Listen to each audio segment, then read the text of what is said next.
Good morning, everybody, and happy late, no, wait, Memorial Day. Funny how those little moments of, ooh, what holiday is this can pop up when you aren't where you usually are doing what you're usually doing. And for me, I'm doing this in advance, even a little trickier. So I hope you're having a good day. Today's question that I'm going to try to address a little bit is as follows. Let me bring it up. I have a situation where someone's the caregiver for her dad, and he was diagnosed about 4 years ago with sort of, I'm not sure whether it's young onset, but he has dementia. And he refused to have any testing done so that you could better know the type of dementia. And she learned about us, and she was at a medical center in her town, and she's very thankful. And she's watched a lot and she's learned a lot, but she still has a couple questions. And so we're going to do one of her questions today, and she'd be really grateful. And so I'm going to put it out there. Should we be asking the person with dementia questions about every day about, do you know what the day is? Do you know what year it is? And so to answer that question, I would say, how would it feel if I kept quizzing you on what the capital of a country you didn't know was? And then I would do it again, except I would change something so that it felt tricky. And I just kept asking. It was like, if you don't get this right, oh, so what? But it sets a tone in a conversation where it feels like you're testing me, like it's a test. And that's not what you're trying to do. You're trying to figure out how to get the person's brain to fire up and do things, because we know if we don't use our brains, we will lose more capacity in our brains sooner if we're not making use of it, which is a really smart thing to do, and I'm in favor. So when I'm going to use my book here to help me out here. If I'm in emerald state, because it sounds like that's sort of, it could be diamond, could be emerald. But what we really want to do is look at how we are going to introduce sort of something we want to talk about. So this is where, if I'm going to say, oh, hey, Dad, I have a question for you.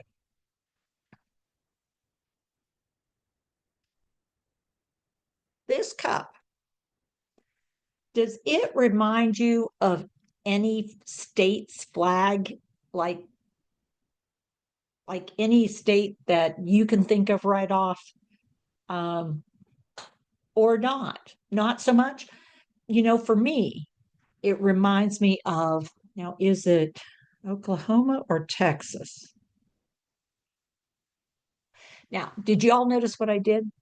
I said, does this remind? So I'm testing at this point to see, does anything come into his mind right now? And if at this moment he goes, no, I don't think so, then I could do, well, for me, I was wondering, now I don't have the answer, Oklahoma or Texas. And if he goes, oh, yeah.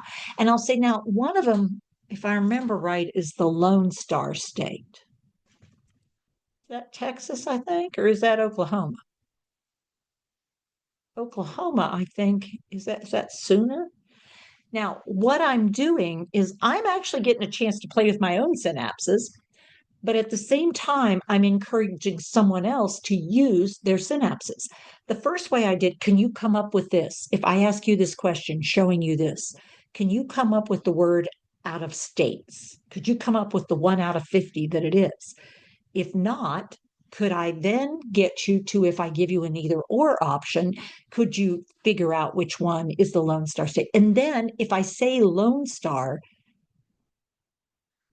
and then I said, oh, and the other one's Sooner State, I think. Then I give you another way to try to find it. And I say, well, you know what? Let's look this up, because then that gives us something else to do. And if I don't know what it is, he doesn't know what it is, we can discover it together. And we can go, oh, so that's what the Texas, well, I thought it was different than that. Isn't that something? And now we can look at it. And if he doesn't hold on to it, so what? But if he does, we have a way to connect up that doesn't feel like a quiz. It feels like something interesting. So, ooh, hey, Dad. look at this. Now, I found this, at, and then interestingly enough, it was in the same place this was. Now, typically, I will be honest, I would think these would be in different places. Because this one, what do you think? What do you think you might be wanting to do with that? Because that's, I mean, this was my thought, frankly, that this would be in a different place. And then I remembered something I did when I was a kid that was called screen printing, where and you, if I remember right, you were the one that put the door screen on a frame, a little frame. It was just about this big. And then on paper, we put a leaf and then we got paint. And what you had us do is paint with the toothbrush over the screen. And then when it dried, the paint dried, and we lifted the leaf up, we had a beautiful outline. And that, if I remember right, now, who's carrying most of the load of the story? At any moment, if he has the ability, he could pick it up and go with it, which is great. But if not, it's an entertaining story. He doesn't have to remember that he was the one that put the screen on. It just so happens he was. But the way I'm telling it, it's not essential that he had that before we started. But it also gives us something. You know what, Dad? I was thinking, I found a leaf because I frequently hear a lot about, I don't know how to fill the time. And we tend to like to talk or ask questions or do that. And yet we know for people living with dementia, sometimes that's a bit of a challenge. But I could ask you to help me. You know what? Actually, we need to go get a leaf. Now we have a walk. All kinds of options. But that's sort of how I explore things. So the question is, should I keep asking him things? And the answer is not the way you're thinking. But I certainly hope keep connecting and communicating and being curious because it'll keep him that way too. And both your brains will benefit.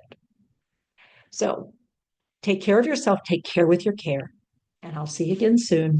I have another question, or somebody does. Till next time, take care.